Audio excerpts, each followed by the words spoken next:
Hello editors, welcome to another tutorial in which I'm gonna show how to create this dark CC in After Effects. Let's see the preview.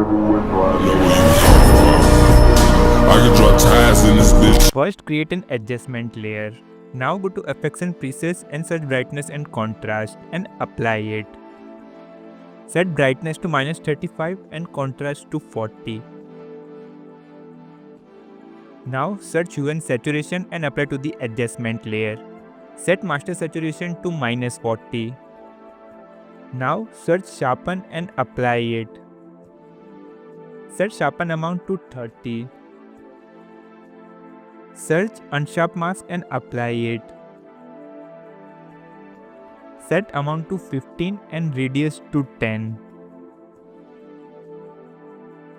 Now download the CC from description and follow me. Make sure adjustment layer is selected. Go to animation, apply animation preset and select this CC. Now let's see before and after result.